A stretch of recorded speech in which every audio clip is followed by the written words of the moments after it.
You're alone in your apartment, the city's hum a faint pulse through the window, the weight of silence pressing against your chest. You've been here before, scrolling your phone, chasing distractions, running from the void of your own company.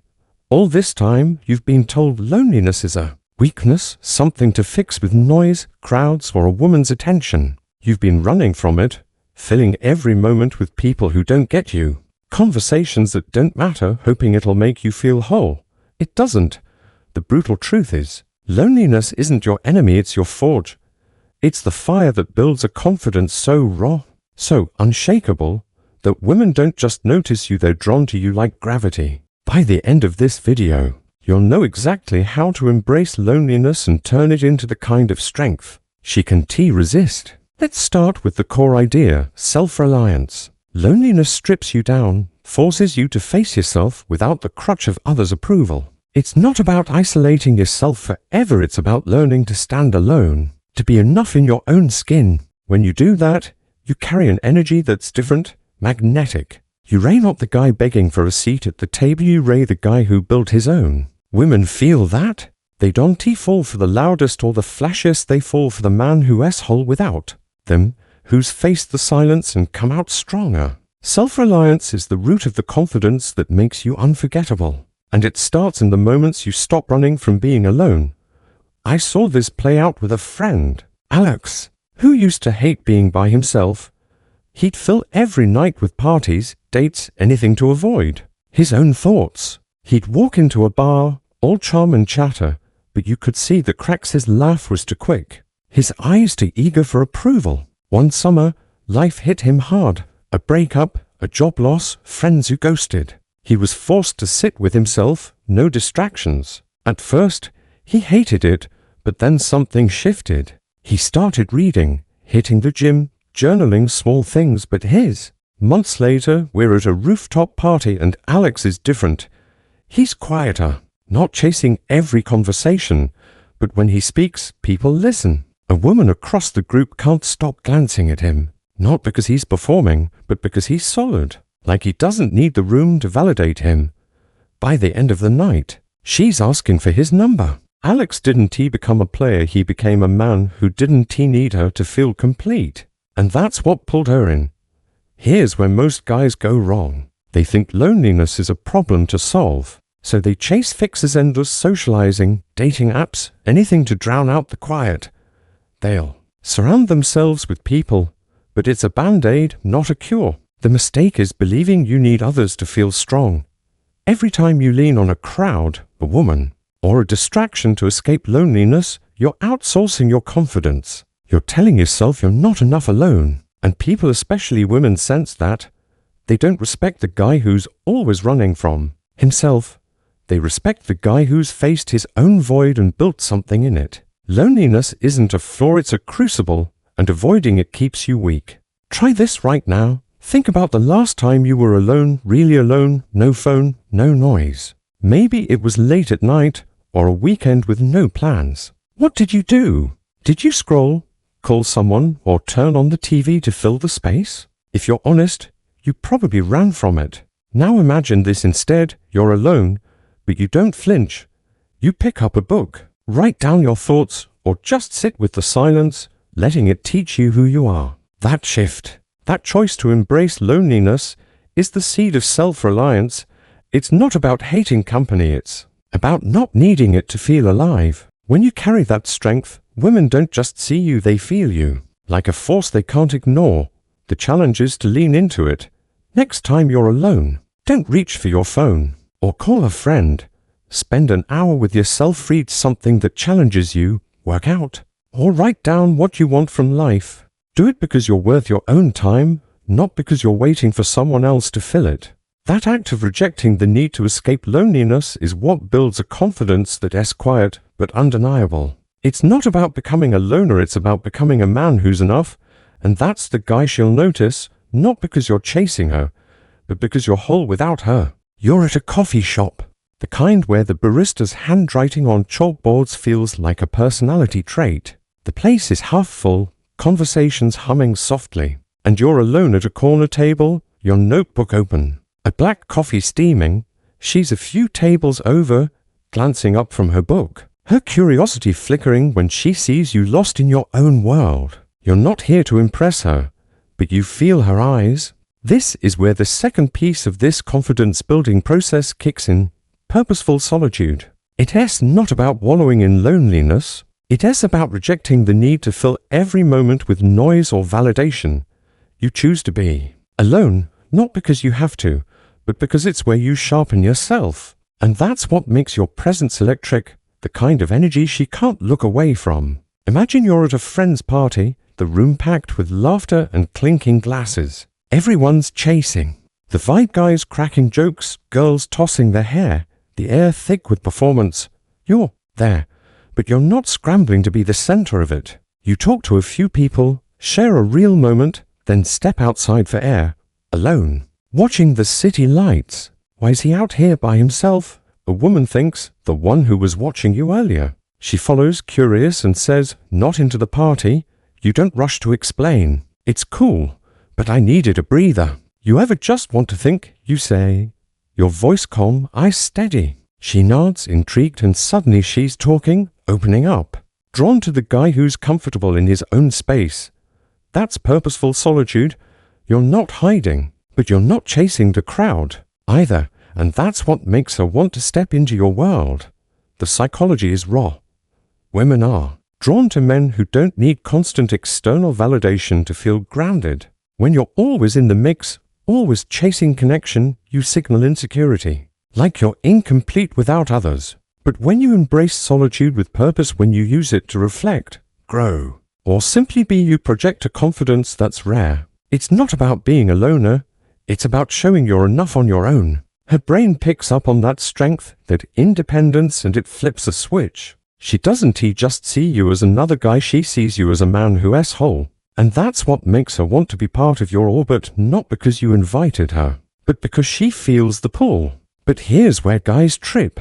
They think purposeful solitude means cutting everyone off, acting like a brooding hermit to seem deep. That's not it. I knew a guy, Dan, who tried this and flopped. After a rough patch, he decided to embrace loneliness by avoiding friends, skipping events, and posting cryptic stuff online about finding himself. People didn't admire him, they worried. Or worse, forgot him. His solitude wasn't purposeful, it was avoidance dressed up as growth. Purposeful solitude isn't about isolating yourself, it's about using alone time to build something real, whether it's your mind, body, or goals. Dan's mistake was thinking solitude means disconnection. It doesn't. It's connection with yourself, and that's what radiates when you're back in the world. Let's make it practical. You're at home on a Friday night, no plans. The temptation to text friends or swipe on apps gnawing at you. Don't. Choose solitude instead. Spend an hour on something that's yours. Maybe you write down your goals, hit a workout, or dive into a book that pushes your thinking. If you ray out and the vibe is not right, like a party where everyone is posturing, don't force yourself to stay. Step away. Find a quiet spot and just be. If someone notices, don't apologize. Say, I'm good, just taking a moment. That's purposeful solitude in action. You're not running from people, but you're not leaning on them to feel alive. Women notice that ease, that self-contained strength, and it's what makes them curious, what makes them want to know the man who doesn't need the crowd to shine. The challenge is to catch yourself when you're avoiding solitude. Next time you feel that itch to fill a quiet moment, whether it's calling someone, scrolling, or jumping into a pointless social scene, stop, ask yourself, am I doing this because I want to, or because I'm scared of being alone? If it's the second, choose yourself instead. Spend 30 minutes doing something deliberate, journal about what you want, lift weights, or just sit and think about who you're becoming. Do it because you're worth that time. That act of rejecting the need for constant distraction is what builds a confidence that is quiet, but undeniable. It's not about shutting the world out, it's about letting your own strength in. And that's the guy she'll feel across a room, the one she can't resist. You're at a dimly lit bar, the kind where the wood creaks underfoot and the air carries a hint of smoke. The crowd's buzzing, but you're at a high-top table, alone for now, your drink sweating in your hand as you watch the room with calm eyes. She's across the way, laughing with friends, but her gaze flicks to you, catching the way you're comfortable in your own space. This is where the third piece of this confidence-building process locks in. Unapologetic authenticity. It's not about broadcasting your life story or trying to seem profound. It's about rejecting the urge to pretend, to mold yourself to the room's expectations. You embrace the man you are, shaped by loneliness, and that raw truth is what makes her feel you. Not just see you as a force she can't ignore. Imagine you're at a friend's game night. The table cluttered with cards and empty beer bottles. The group trading jabs and stories. Someone asks what you've been up to, and the room turns to you. The old you might have spun a tale to sound exciting, something to match the crowd's energy. Now, you lean back, a faint smirk on your face, and say, "Been spending time with myself, figuring out what I'm built for." It's quieter, but it's real. It's not a boast, just truth, delivered with ease. A woman across the table tilts her head, her eyes narrowing with curiosity. "What do you mean, built for?" she asks, her voice cutting through the chatter. You don't oversell it. "Living on my terms," you say, then shift the focus back to the game. Later, she's the one finding you in the kitchen saying, "You're different. I like that." That's unapologetic authenticity. You don't hide the man loneliness has shaped, and that's what makes her want to know more. The psychology is stark.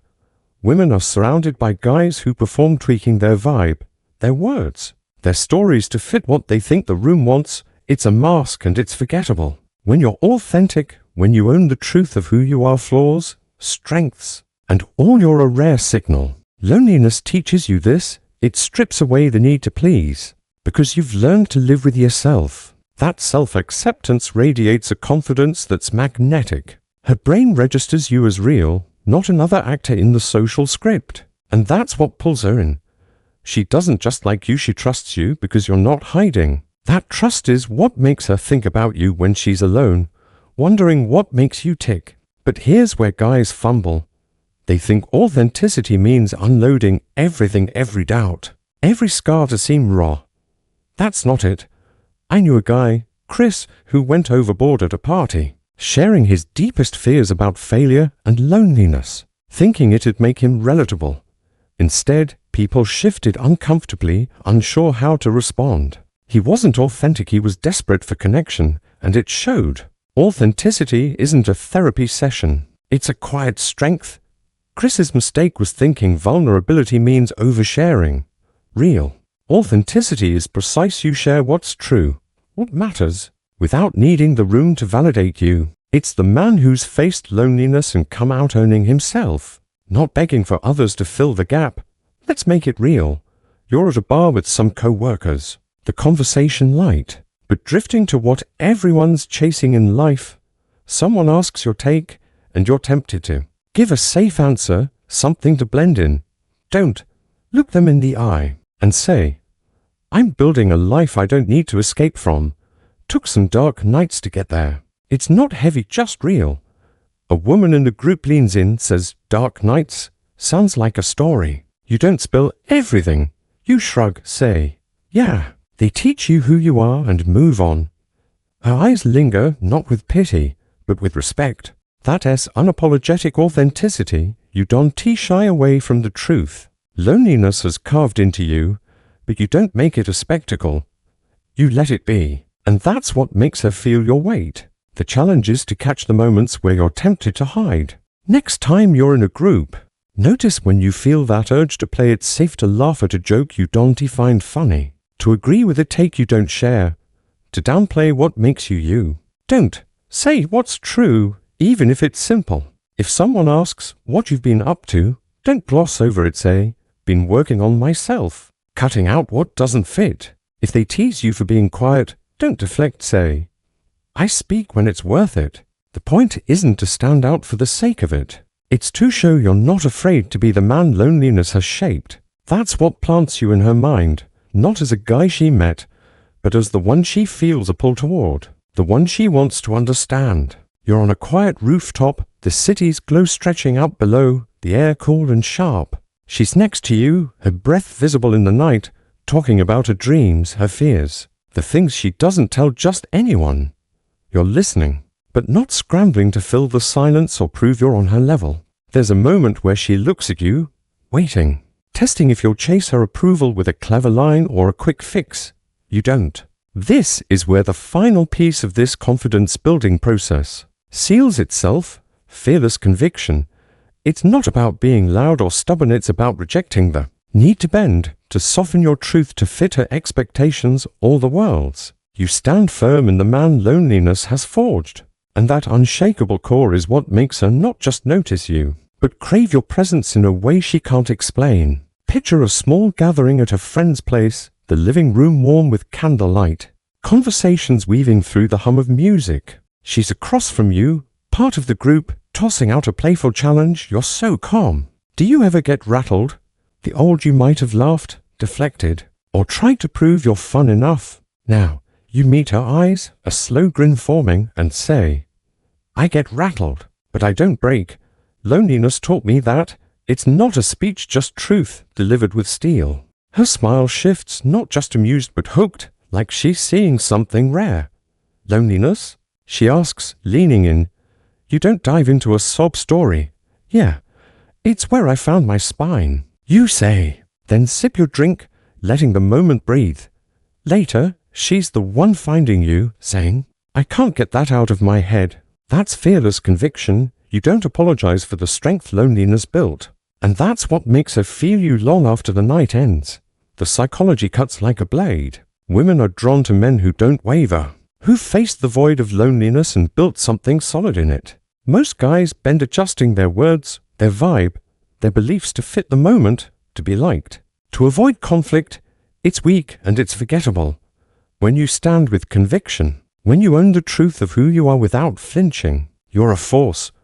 Her brain locks onto that strength because it's rare. Most men are too busy chasing approval to stand firm. Your conviction, forged in solitude, isn't just attractive, it's magnetic. She doesn't just want you, she respects you, because you're not another guy trying to please her. You're the man who's whole, and that's what keeps her up at night, replaying your words, your presence, your unshakable core. But here's where guys crash. They think conviction means being rigid, arguing every point, or acting like their way is the only way. That's not it. I knew a guy, Matt, who tried this and burned out. He'd show up to social events, fresh off a self-discovery kick and challenge everything: someone's taste in music, their opinions, their lifestyle, thinking it made him look strong. Instead, people pulled away, seeing him as combative, not confident. Matt's mistake was thinking conviction means confrontation. It doesn't. It's about standing in your truth, not tearing down hers. Real conviction is quiet, steady, a strength that doesn't need to shout because it's rooted in the lessons loneliness taught you, lessons about who you are and what you want. Compromise. Let's make it practical. You're on a date. The restaurant fading as she talks about her love for trends, maybe it's social media or some new craze. She asks what you're into, expecting you to match her energy. The old you might have nodded, faked interest to keep her happy. Now, you lean back, look her in the eye and say, I'm into what lasts, building something real, not chasing what's hot today. It's not a jab at her, just your truth, clear and firm. Her eyes widen, not with offense but with intrigue. What's real to you? She asks, her voice softer.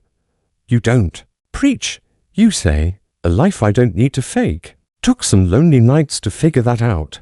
That's fearless conviction. You don't bend to her expectations, but you invite her into your world, and that's what makes her want to stay. The challenge is to spot the moments where you're tempted to fold. Next time you're with a woman, notice when you feel that urge to agree, to soften your edges, to play along with something that doesn't sit right. Don't.